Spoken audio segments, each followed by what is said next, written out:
Zechariah chapter 14. The Day of the Lord. New King James Version. Behold, the day of the Lord is coming, and your spoil will be divided in your midst.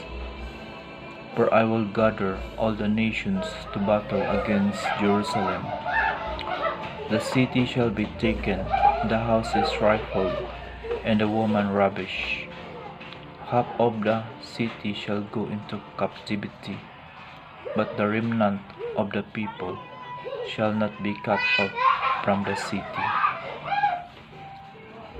Then the Lord will go forth and fight against those nations, as he fights in the day of battle.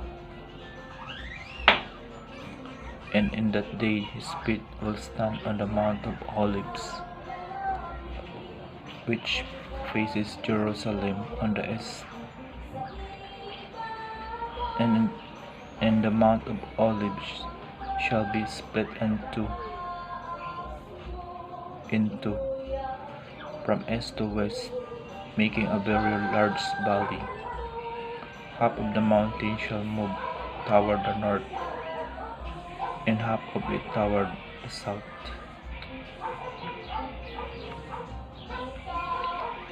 Then you shall flee through my mountain valley,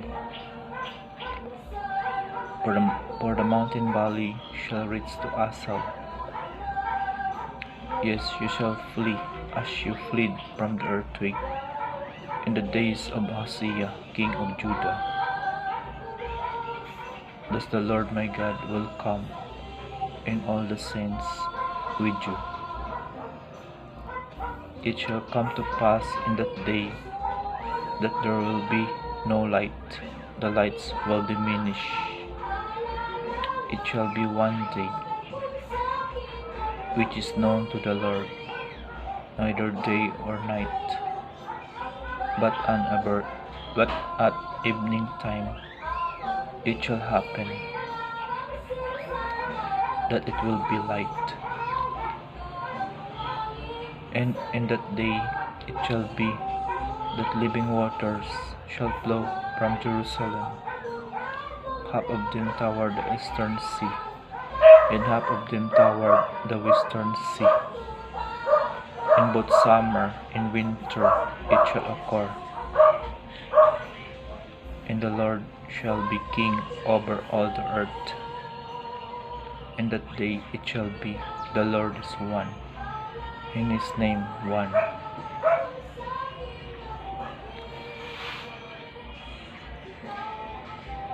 All the land shall be turned into a plain from Geba to Rimmon south of Jerusalem.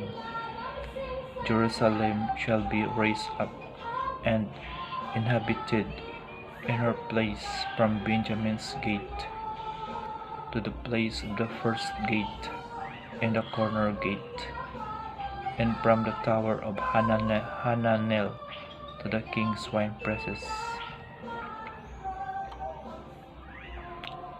The people shall dwell in it, and no longer shall there be utter destruction, but Jerusalem shall be safely inhabited.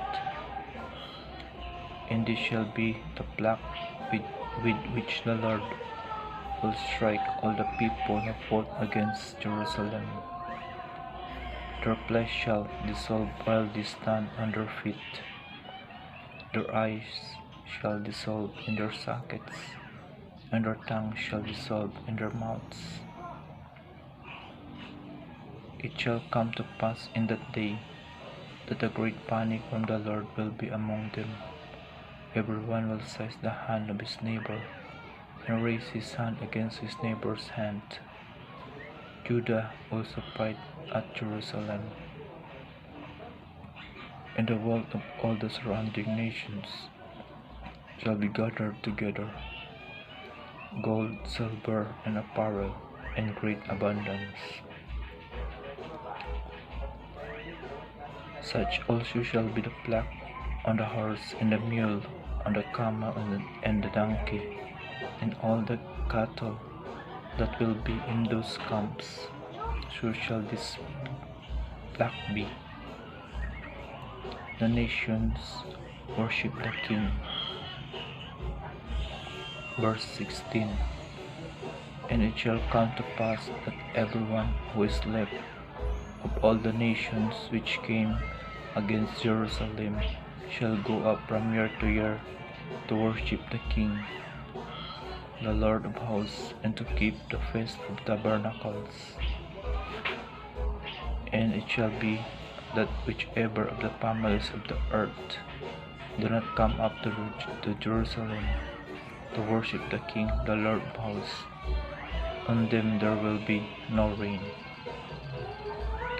If the family of Egypt will not come up and enter, they shall have no rain. They shall receive the plague with which the Lord struck the nations who do not come up to keep the feast of tabernacles. This shall be the punishment of Egypt and the punishment of all the nations that do not come up to keep the feast of tabernacles. And that day holiness to the Lord shall be engraved on the bills of the horses. The pots in the Lord's house shall be like the bowls before the altar. Yes, every pot in Jerusalem and Judah shall be holiness to the Lord of hosts. Everyone who sacrifices shall come and take them and cook in them. In that day there shall no longer be a Canaanite in the house of the Lord of hosts. The word of the Lord. Thanks be to God. Peace.